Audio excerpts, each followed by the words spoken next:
Raja Gustavus Adolphus, sang singa utara, di sebuah istana megah di Stockholm.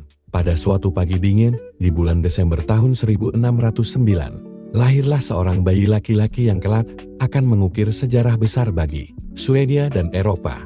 Dia diberi nama Gustavus Adolphus, putra mahkota dari Raja Charles IX dan Ratu Christina dari Holstein-Gottorp. Sejak dini, takdir tampak memanggilnya untuk menjadi seorang raja dan jenderal agung. Masa kecil sang pewaris tahta, Gustavus tumbuh di tengah-tengah kekacauan politik dan peperangan yang melanda Eropa. Ayahnya telah berjuang untuk memperkokoh kerajaan Swedia di tengah ancaman Denmark dan Polandia. Sejak usia dini, Gustavus dididik dengan disiplin militer yang ketat, sekaligus belajar bahasa Latin, sejarah, dan strategi perang. Ia juga mendapat pelajaran tentang pentingnya agama Protestan, yang menjadi landasan perjuangannya kelak. Kepintarannya sudah terlihat sejak kecil. Ia gemar membaca tentang para pahlawan dan raja-raja legendaris, dan memimpikan suatu hari menjadi raja yang membawa kejayaan bagi bangsanya. Tapi masa kecilnya tak selalu tenang. Pada usia 10 tahun, ia harus menghadapi kematian ayahnya. Tak lama kemudian, saudaranya Magnus yang menjadi penguasa Swedia juga meninggal dunia, sehingga takdir meletakkan mahkota kerajaan di atas kepala Gustavus yang masih remaja. Naik tahta dan tantangan awal. Ketika usianya baru menginjak 12 tahun, Gustavus secara resmi dinobatkan sebagai Raja Swedia. Namun, sebagai raja muda, banyak yang meragukan kemampuannya. Adalah tugas berat baginya untuk mengamankan kedudukan Swedia yang terancam oleh kekuatan luar, seperti Denmark, Prusia, dan Polandia. Tetapi semangat dan kecerdasan Gustavus berbeda dari raja muda biasa. Ia berkeliling kerajaan, mempelajari kondisi rakyatnya, dan mendengarkan nasihat dari para penasihat bijak. Ia juga mulai membentuk tentara profesional yang disiplin dan modern, menyadari bahwa kekuatan militer adalah kunci utama untuk mempertahankan dan memperluas wilayah Swedia. Sang jenderal dan perang 30 tahun. Ketika perang 30 tahun, sebuah konflik besar yang melanda Eropa, terutama di wilayah Jerman, mulai berkecamuk. Gustavus Adolphus melihat peluang dan kewajiban sebagai pelindung Protestan untuk campur tangan. Pada tahun 1620, dengan pasukan yang kuat dan disiplin, ia menyeberangi Laut Baltik dan memasuki Jerman. Perang ini bukan hanya soal wilayah, tapi juga soal agama dan kekuasaan politik. Gustavus membawa visi untuk melindungi kebebasan beragama dan menegakkan keadilan. Strategi Gustavus sangat revolusioner. Ia memperkenalkan formasi tempur baru, memadukan infanteri dengan kavaleri dan artileri secara efektif. Pasukannya bergerak cepat dan taktiknya membuat musuh bingung dan terpukul. Ia juga dikenal sebagai pemimpin yang dekat dengan prajuritnya, sering berdiri di barisan depan, menunjukkan keberanian luar biasa. Kemenangan demi kemenangan diraih oleh Gustavus Adolphus. Pertempuran Breitenfeld tahun 1625 menjadi salah satu titik balik penting, di mana pasukannya menghancurkan pasukan Katolik yang lebih besar dan lebih berat jumlahnya. Kemenangan ini membuka jalan bagi kekuatan Protestan di Eropa, pengaruh politik dan modernisasi. Selain kemampuan militernya, Gustavus juga seorang raja reformis yang visioner. Ia memodernisasi pemerintahan Swedia dengan memperkuat administrasi dan memperbaiki sistem perpajakan. Ia mengerti bahwa sebuah negara kuat membutuhkan fondasi yang kokoh di dalam negeri. Pendidikan dan ilmu pengetahuan juga menjadi perhatian Gustavus. Ia mendukung pengembangan universitas dan seni militer. Dalam beberapa tahun, Swedia berubah menjadi negara yang tidak hanya kuat secara militer, tapi juga maju secara ekonomi dan budaya. Akhir hidup sang raja pejuang.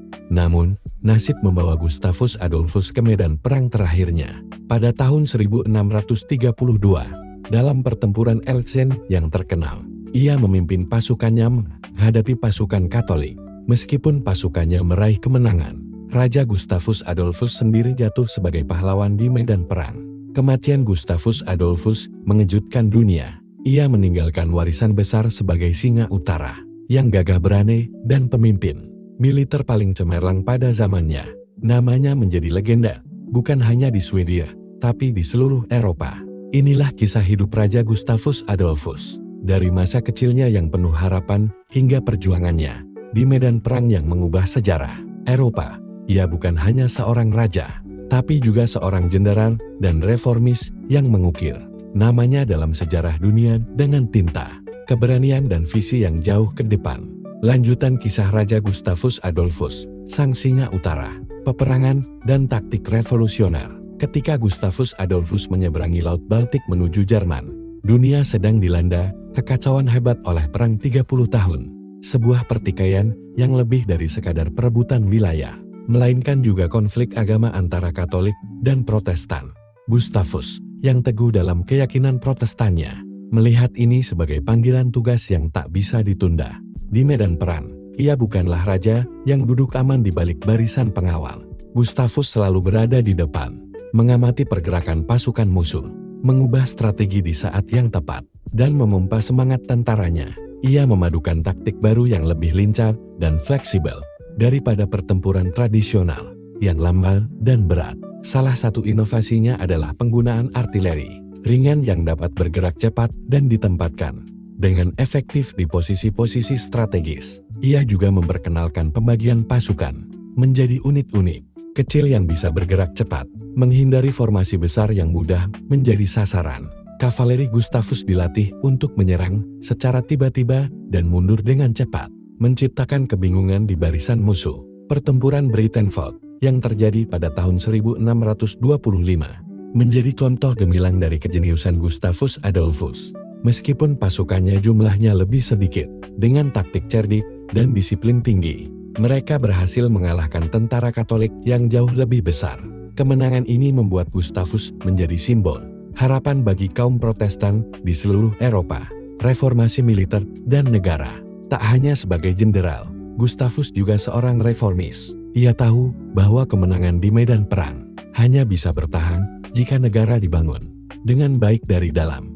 Maka, ia melakukan berbagai perubahan besar dalam struktur pemerintahan Swedia.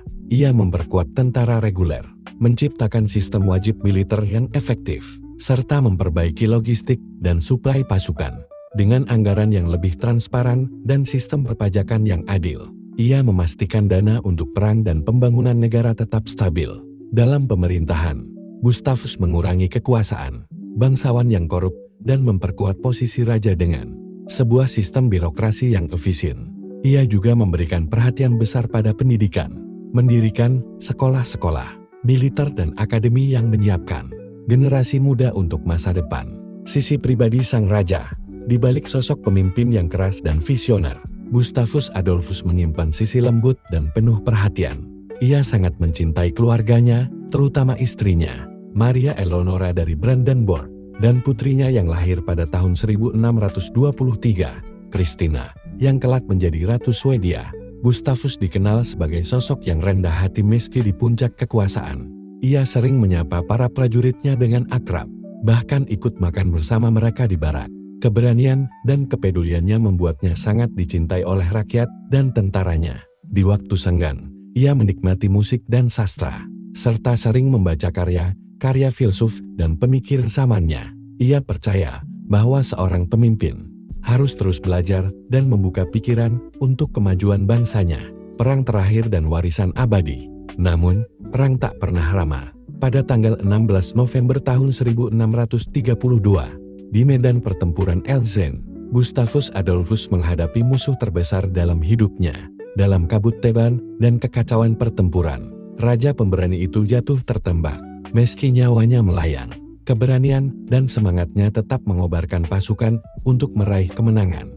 Kematian Gustavus Adolphus menjadi titik penting dalam sejarah Eropa. Dia dikenang sebagai Singa Utara, raja dan jenderal yang membawa Swedia ke puncak kekuasaan dan mengubah wajah peperangan modern. Reformasi militer dan pemerintahan yang ia mulai terus diwariskan oleh penerusnya, menjadikan Swedia sebagai kekuatan besar di abad selanjutnya. Putrinya, Christina, mewarisi tahta dan berusaha melanjutkan visi ayahnya, meski dengan cara yang berbeda. Namun, warisan Gustavus tetap hidup di medan perang, di hati rakyat, dan di setiap cerita tentang keberanian dan kebijaksanaan.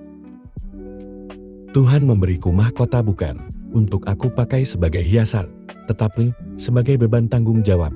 Maka, aku harus siap memikulnya di medan perang, di tengah rakyat, dan di hadapan sejarah. Aku percaya bahwa kekuatan sejati seorang pemimpin bukanlah terletak pada jumlah pasukan yang ia miliki, melainkan pada kemampuannya untuk membakar semangat dalam dada yang hampir padam dan membuat orang biasa berdiri tegak seperti pahlawan. Kita hidup di zaman yang gelap oleh fanatisme dan kerakusan, maka hendaknya kita menyalakan obor akal, keadilan, dan iman bukan hanya untuk Swedia, tetapi bagi dunia yang terpecah oleh kebencian. Tiap raja dapat memerintah dengan pedang, tetapi tidak semua dapat memerintah dengan hati. Aku lebih memilih dicintai oleh prajuritku daripada ditakuti oleh musuhku, karena cinta melahirkan kesetiaan, dan kesetiaan adalah benteng yang tak tertembus. Aku tidak menyeberangi lautan hanya demi kejayaan atau tanah, aku menyeberanginya karena aku percaya bahwa bangsa yang diam ketika kejahatan merajalela telah kehilangan jiwanya. Bila aku bisa memberi terang kepada negeri-negeri yang tertindas, maka setiap langkah ke medan perang adalah ibadah bagi hati nurani. Saya datang bukan hanya untuk membela Swedia, tetapi untuk menyelamatkan seluruh umat Protestan dari kehancuran.